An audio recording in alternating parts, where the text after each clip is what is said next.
Dosa batter మిగిలిపోతుంది కదా, ఆ పిండితో చేసి చూపిస్తున్నాను. ఇలా ఒకసారి ట్రై చేయండి. పునుగులు ఈవినింగ్కి స్నాక్స్ లాగా చాలా టేస్టీగా ఉంటాయండి. మిగిలిపోయిన పిండి తీసుకుంటుంది కదండి, కొంచెం లూజ్ కన్సిస్టెన్సీలో ఉంటుంది. ఇందులోకి ఒక ఆనియన్ స్లైస్ ఫైన్ చాప్ చేసుకొని కట్ చేసుకొని వేసుకోండి. ఇందులోకి నేను పిండి అనేది లూజ్ కన్సిస్టెన్సీలో ఉంది కదండి, ఇందులోకి నేను 2 స్పూన్స్ రైస్ ఫ్లోర్ ఉంటుంది కదండి, డ్రై రైస్ ఫ్లోర్ యాడ్ చేస్తున్నాను. బాగా మిక్స్ చేసుకొని చూడండి, బాగా మిక్స్ చేసుకొని ఇందులోకి కొద్దిగా సాల్ట్, కొద్దిగా సోడా యాడ్ చేసుకోండి. నేను ఇక్కడ చూపిస్తున్న కన్సిస్టెన్సీలో ఉండేలాగా చూసుకోండి. సాల్ట్, సోడా వేసుకొని బాగా మిక్స్ చేసుకున్న తర్వాత పునుగులు వేసుకోవడానికి ప్యాన్ పెట్టుకొని ప్యాన్ వేడైన తర్వాత ప్యాన్కి బాగా ఆయిల్ అప్లై చేసుకోండి. ఇక్కడ ప్రతి ఒక్క ముందులోనూ కొద్దిగా ఆయిల్ యాడ్ చేసుకోండి.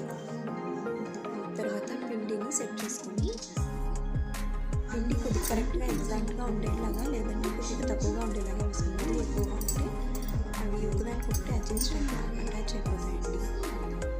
లిడ్ పెట్టుకొని మినిమం 4 మినిట్స్ వరకు టర్న్ చేయండి. హై ఫ్లేమ్లో 4 మినిట్స్ వరకు అలాగే ఉంటుంది. 5 మినిట్స్ తర్వాత నేను చూపిస్తున్నానండి. 5 మినిట్స్ వరకు ముందే టర్న్ చేసుకున్నాను. టర్న్ చేసుకుంటే పిండి అనేది ప్యాన్కి అలాగే అతుక్కుపోతుంది.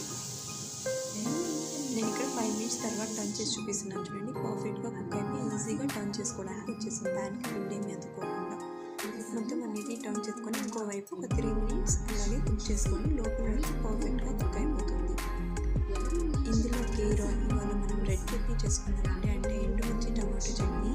ఇక్కడ చూడండి, ఇది పిండి కొద్దిగా డ్రైగా అవ్వలేదు కదండి. చూడండి, మధ్యలోది సరిగ్గా టర్న్ అవ్వడం లేదు.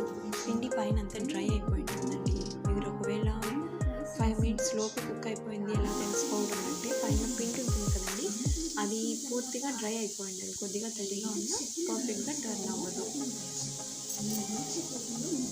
మరోవైపు కూడా 3 మినిట్స్ అలాగే కుక్ చేసుకొని పక్కన పెట్టుకోండి. ఒక ప్యాన్లోకి తీసుకొని ఇందులోకి చట్నీ చేసుకోవడానికి ఒక 2 టొమాటోస్ కట్ చేసి పక్కన పెట్టుకోండి. చూడండి, నేను 3 మినిట్స్ తర్వాత చూపిస్తున్నాను. పర్ఫెక్ట్గా కుక్ అయిపోయింది. అంతేనండి, మిగిలిన దోశ పిండితో ఇలా ఈజీగా పునుగులు వేసుకోవచ్చు. మీకు దోశ పిండి ప్రిపరేషన్ కావాలంటే మన ఛానల్లో ఆల్రెడీ అప్లోడ్ చేశానండి, ఒకసారి వెళ్ళి చెక్ చేయండి.